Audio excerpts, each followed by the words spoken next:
মধ্যপ্রাচ্যে পুরোদমে চলছে ইরান যুক্তরাষ্ট্র ইসরায়েল যুদ্ধ। জানিয়ে দেব এই মুহূর্তে আমাদের হাতে আসা সর্বশেষ আপডেট আন্তর্জাতিক সংবাদ।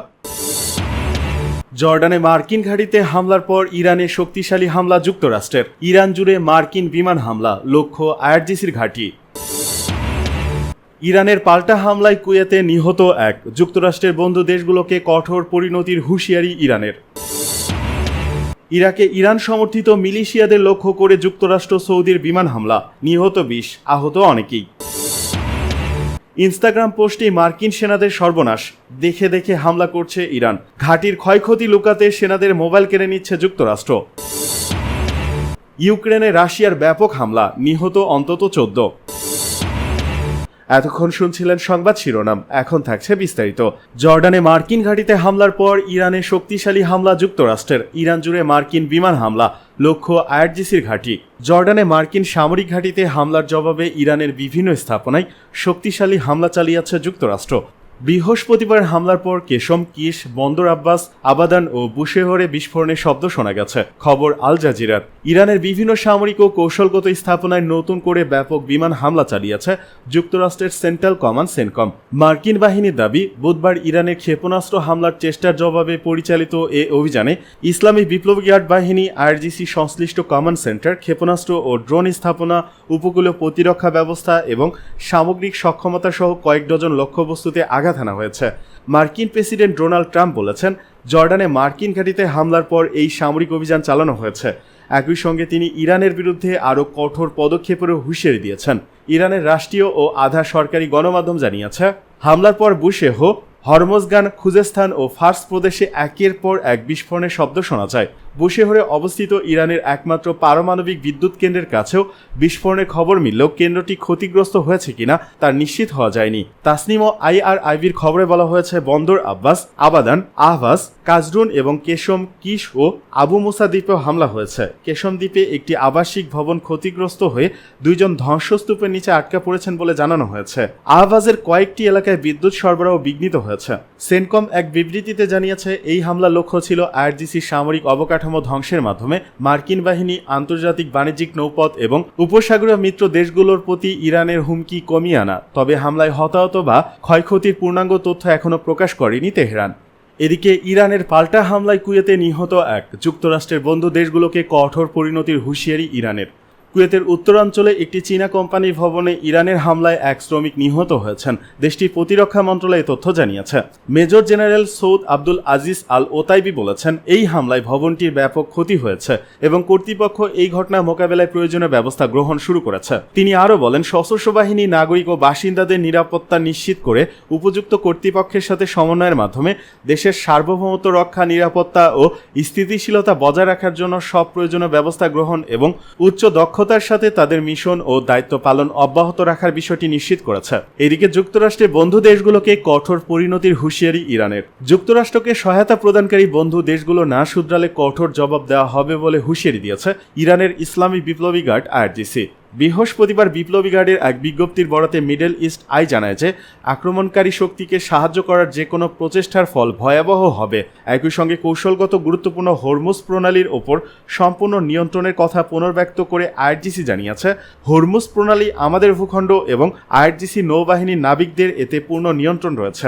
হাজার হাজার কিলোমিটার দূর থেকে আসা কোনো বহিরাগতকে এখানে হস্তক্ষেপ করতে দেওয়া হবে না। সংস্থাটি আরও যোগ করে যে, আঞ্চলিক নৌ চলাচলেই মার্কিন কর্তৃপক্ষের হস্তক্ষেপ, অতিরঞ্জন এবং হুমকি যতক্ষণ অব্যাহত থাকবে ততক্ষণ পর্যন্ত এই কৌশলগত জলপথটি উন্মুক্ত করা হবে না।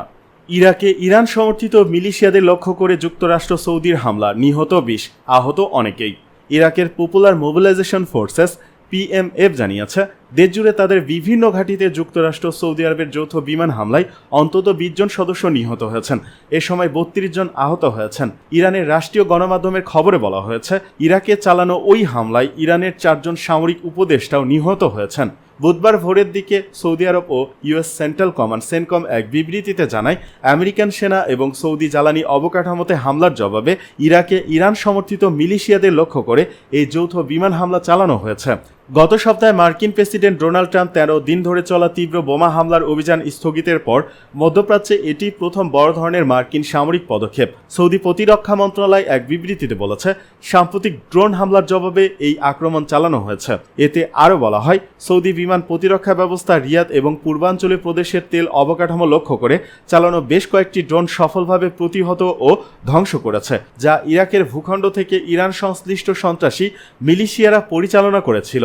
দেশটি আরও জানায়, সৌদি আরব কোনো ধরনের উত্তেজনা বৃদ্ধি চায় না, তবে যে কোনো আগ্রাসনের কঠোর জবাব দেওয়ার হুঁশিয়ারি। এর আগে এক বিবৃতিতে পিএমএফ বলেছে, এই আক্রমণটি অত্যন্ত বিপজ্জনক উত্তেজনা সৃষ্টি করেছে এবং এটি ইরাকের সার্বভৌমত্ব ও রাষ্ট্রীয় নিরাপত্তা প্রতিষ্ঠানগুলোর ওপর প্রত্যক্ষ লঙ্ঘন। এদিকে ইরান সমর্থিত স্বঘোষিত সশস্ত্র গোষ্ঠী Islamic resistance in Iraq Saudi আরবে হামলার বিষয়টি অস্বীকার করেছে। তারা বলেছে, সৌদি আরবের দাবিগুলো বানোয়াট এবং সৌদি আরবের যে কোনো ধরনের বোকার মতো পদক্ষেপের কঠোর জবাব দেওয়া হবে। ইনস্টাগ্রাম পোস্টে মার্কিন সেনাদের সর্বনাশ, দেখে দেখে হামলা করছে ইরান, ঘাঁটির ক্ষয়ক্ষতি লুকাতে সেনাদের মোবাইল কেড়ে নিচ্ছে যুক্তরাষ্ট্র। মধ্যপ্রাচ্যে মোতায়েনরত মার্কিন সেনাদের মোবাইল ফোন ব্যবহারের উপর কঠোর নিষেধাজ্ঞা আরোপের পাশাপাশি তা বাজেয়াপ্ত করার কথা ভাবছে যুক্তরাষ্ট্রের সামরিক বাহিনী। সামাজিক যোগাযোগ মাধ্যমে সেনাদের পোস্ট করা ছবি ও ভিডিও ব্যবহার করে ইরান তাদের হামলার গতি প্রকৃতি পর্যবেক্ষণ ও পুনর্মূল্যায়ন করছে। এমন গুরুতর উদ্বেগের পরই এই পদক্ষেপ নেওয়া হচ্ছে। সম্প্রতি রয়টার্সের এক প্রতিবেদনে উঠে এসেছে, মার্কিন সেন্ট্রাল কমান্ডের প্রধান অ্যাডমিরাল ব্র্যাড কুপার সেনা সদস্যদের এই বিষয়ে চূড়ান্ত সতর্কবার্তা দিয়েছেন। তিনি উল্লেখ করেছেন, সাধারণ মনে করে সেনা সদস্যদের অনলাইনে শেয়ার করা বিভিন্ন পোস্ট ইরানকে তাদের ক্ষেপণাস্ত্র ও ড্রোন হামলার প্রভাব সরাসরি পর্যবেক্ষণ করতে সাহায্য করছে। ইলেকট্রনিক জ্যামিং ও সামরিক কৌশলের কারণে ইরান সাধারণত বুঝতে পারে না যে তাদের ছোড়া অস্ত্র লক্ষ্যবস্তুতে আঘাত এনেছে নাকি 100 মিটার দূরে পড়েছে। কিন্তু সামাজিক যোগাযোগ মাধ্যমের ভিডিও এবং সেনাদের দেওয়া বিভিন্ন বিবরণ থেকে ইরান খুব সহজেই কোনো খরচ ছাড়াই তাদের হামলার মূল্যায়নের সুযোগ পেয়ে যাচ্ছে। বিষয়টির স্পষ্ট উদাহরণ হিসাবে গত 17 জুলাই জর্ডানের একটি ঘাঁটিতে ইরানি হামলার ঘটনাকে চিহ্নিত করা হয়েছে। ওই দিন এক মার্কিন সেনা সদস্য মেটা স্মার্ট গ্লাসের মাধ্যমে সতীর্থদের বাংকারে আশ্রয় নেওয়ার মুহূর্ত রেকর্ড করে ইনস্টাগ্রামে পোস্ট করেন। অ্যাডমিরাল কুপার সতর্ক করে বলেন, এই ধরনের ভিডিও দেখে শত্রুপক্ষ খুব সহজেই তাদের দ্বিতীয় দফার হামলায় লক্ষ্যবস্তু পরিবর্তন করে আরও বিধ্বংসী আঘাত হানতে পারে। জর্ডান সহ মধ্যপ্রাচ্যের বিভিন্ন ঘাঁটিতে কর্মরত সেনা সদস্যদের ইতিমধ্যেই যে কোনো মুহূর্তে ফোন জমা দেওয়ার জন্য প্রস্তুত থাকতে বলা হয়েছে। যদিও মার্কিন সেন্ট্রাল কমান্ড আনুষ্ঠানিকভাবে একে নিরাপত্তা বজায় রাখার সাধারণ তাগিদ হিসেবে ব্যাখ্যা করেছে, তবে রয়টার্স নিশ্চিত করেছে যে বিষয়টি নিয়ে উচ্চ পর্যায়ে নীতিগত আলোচনা চলছে। কোনো চূড়ান্ত সিদ্ধান্ত এলে তা ওই অঞ্চলে মোতায়েনরত হাজার হাজার মার্কিন সেনার দেশের পরিবারের সঙ্গে যোগাযোগের ক্ষেত্রে বড় ধরনের প্রভাব ফেলবে। ইউক্রেনে রাশিয়ার ব্যাপক হামলা, নিহত অন্তত 14। ইউক্রেনের প্রেসিডেন্ট ভলোদিমির জেলেনস্কির বড় ধরনের হামলার আশঙ্কার কথা প্রকাশের পর দিনই ইউক্রেন জুড়ে রাশিয়ার ব্যাপক বিমান হামলায় অন্তত 14 জন নিহত হয়েছেন। কিয়েভ, নিপ্রোপেট্রোভস্ক, পালতাভা ও লভিভ পর্যন্ত বিস্তৃত এই হামলায় একটি বহুতল ভবন সহ বিভিন্ন স্থাপনা ক্ষতিগ্রস্ত হয়েছে বলে আল জাজিরার প্রতিবেদনে নিশ্চিত করা হয়েছে। হামলাগুলোর মধ্যে ইউক্রেনের প্রেসিডেন্টের জন্মশহর ক্রিভিরিহে সবচেয়ে বড় আঘাত এনেছে রাশিয়ার একটি ইস্কান্দার এম ব্যালিস্টিক ক্ষেপণাস্ত্র। সেখানে 2 শিশুসহ 6 জন নিহত এবং অন্তত 8 জন আহত হয়েছেন। অন্যদিকে রাজধানী কিয়েভে একজন, নিপ্রোপেট্রোভস্কে 6 জন এবং পলতাভায় 1 জন নিহত হওয়ার তথ্য পাওয়া গেছে। পোল্যান্ডের সীমান্ত ঘেঁষা লভিভ শহরে ক্ষেপণাস্ত্র হামলায় 2টি আবাসিক ভবন ক্ষতিগ্রস্ত এবং 26 জন আহত হলে সার্বিক নিরাপত্তা নিশ্চিতে পুলিশ বাহিনী যুদ্ধবিমান পাঠায়। রুশ প্রতিরক্ষা মন্ত্রণালয় এক বিবৃতিতে জানায় যে তারা কিয়েভ থেকে লভিভ পর্যন্ত ইউক্রেনের সামরিক লক্ষ্যবস্তুগুলোতে আঘাত এনেছে। এছাড়া ওডেসা বন্দরের কাছে অস্ত্রবাহী 3টি মালবাহী জাহাজেও আক্রমণ চালানো হয়েছে।